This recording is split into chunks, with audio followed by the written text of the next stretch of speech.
Halo teman-teman, perkenalkan nama saya Clarissa Natalia Turnip dengan NIM 2106 1104 0106 dari kelas C2 Program Studi Akuntansi Universitas Samratulangi Manado.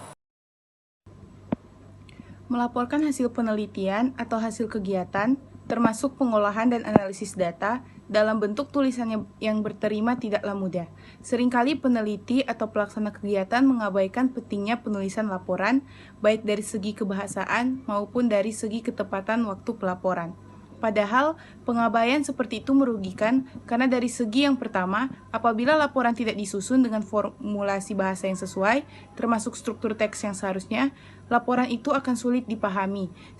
Sedangkan dari segi yang kedua, apabila penelitian atau kegiatan itu tidak segera dilaporkan, hasil-hasil dan temuan-temuan penelitian atau kegiatan tersebut tidak akan diketahui oleh berbagai pihak dengan cepat. Selain itu, apabila penulisan dan pemublikasian penelitian atau kegiatan segera dilakukan, manfaat teoritis dan praktis penelitian atau kegiatan itu juga dapat segera dirasakan. Misalnya untuk penelitian, asalkan temuan-temuannya didasarkan pada analisis yang dapat dipertanggungjawabkan, laporan penelitian itu dapat digunakan sebagai referensi, dasar pemikiran, dan pijakan penelitian selanjutnya. Bahkan sebuah penelitian dapat menjadi inspirasi kemunculan gagasan baru. Di pihak lain, laporan kegiatan yang bagus dapat dijadikan pedoman untuk merancang kegiatan yang akan datang. Kekurangan-kekurangan yang ada pada kegiatan yang dilaporkan itu merupakan pelajaran yang berharga dalam model teks laporan. Laporan penelitian dan laporan kegiatan disusun menurut struktur teks tertentu. Struktur teks itu terdiri atas tahapan-tahapan yang direalisasikan oleh genre mikro yang sesuai dengan isi dan fungsi tahapan-tahapan tersebut.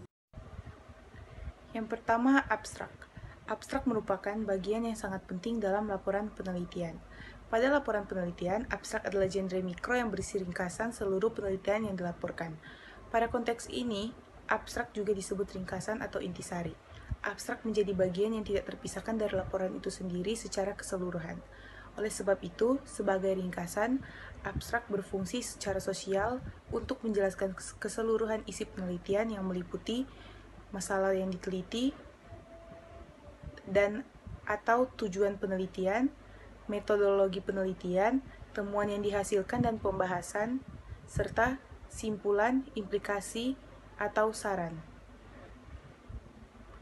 Melalui poin-poin tersebut, abstrak dapat memotivasi pembaca untuk membaca lebih lanjut laporan penelitian yang lebih lengkap. Dari abstrak, pembaca dapat menyetujui gambaran umum tentang penelitian itu.